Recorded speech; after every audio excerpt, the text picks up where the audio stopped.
What's up everybody, Venom here with a quick guide on farming crushed beast bones in Diablo 4. Now, the reason I decided to make a guide on this is because I actually struggled myself with finding crushed beast bones in order to upgrade my potions, the quality of potions rather, from the NPC in the major cities. And when I say it took me hours upon hours just to farm 4 out of 5 that I needed, I'm not exaggerating. This was easily one of the worst farming materials that I possibly came across in the game so far, so this guide is just made to help people look in the right place to find the crushed beast bones that we so desperately need to upgrade our potion quality. Not only is it used to upgrade potion quality, but we need crushed beast bones for hardcore players who want to create the elixir of death evasion.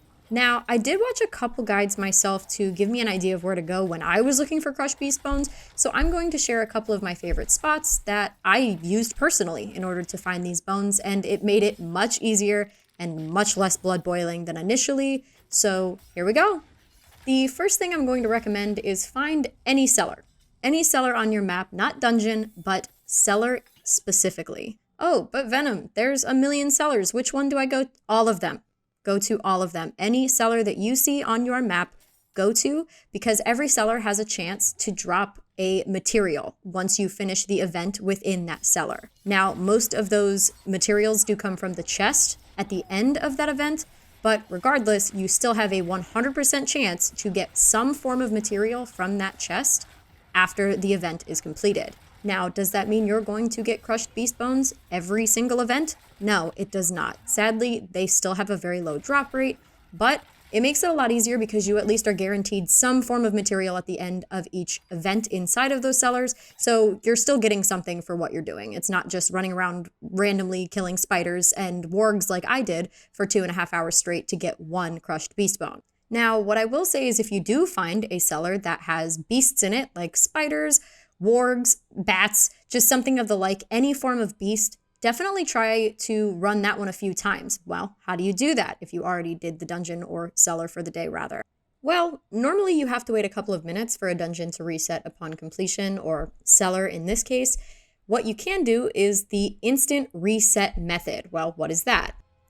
If you have at least one person that you can invite to a party before you enter the dungeon initially, if you leave the party as the leader while inside the dungeon, you will teleport back to the entrance of the dungeon and it'll have reset everything without any cooldowns. Now, a lot of people prefer not to use this method just because some people don't have friends to play with, so they don't have anyone to invite to a group and then leave every couple of minutes. But if you do have a friend to utilize in this situation, I definitely suggest doing that because then you don't have to wait those couple of minutes and you can instantly rerun that cellar or dungeon to try to get those crushed beast bones. Now, if you don't have a friend to invite while you're playing and running dungeons, then my biggest recommendation would be the log in, log out method. Now, this is exactly what it sounds like. You are going to log in, run the cellar or dungeon, whichever one, because this works for both, and then log out and log back into the game. That will hard reset every single dungeon and or cellar that you have run. And yes, it's not ideal because you have to keep logging out and back in, but it's a way to reset it quickly so that you can keep going on your journey to finding the elusive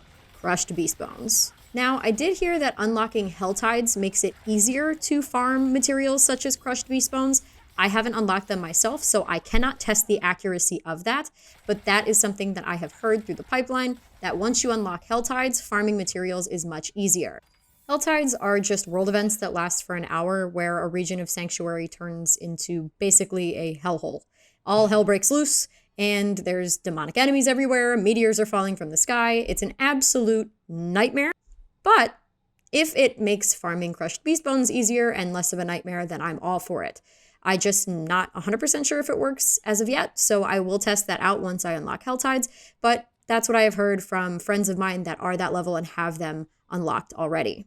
Now, back to the events within the cellars. So it is worth noting that every chest at the end of those cellar events can have anywhere between 3 and 5 resources for you to use. And by resources, I mean materials. So any kind of material, whether that's grave dust, whether that's crushed beast bones. That can also mean superior leather, rawhide, demon hearts, just pretty much any kind of material that you can think of.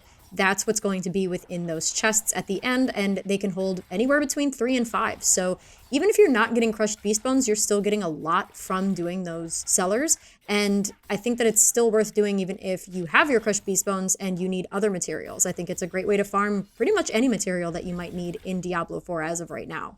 But that's going to do it for this quick guide. I hope it was helpful. I know that I couldn't give you an exact location as to where to farm them and get them quickly, and I do apologize for that, but sadly, just like a lot of games, there's not really a perfect scenario for farming certain items, and some are harder to get than others. But with that being said, this was the easiest way for me to get several materials, not just the crushed beast bones that I needed, so in the end, it was completely worth it. Well, I hope you liked this video, and if you did, then like the video. And if you like my content in general, then hit subscribe. I will see you guys in the next one.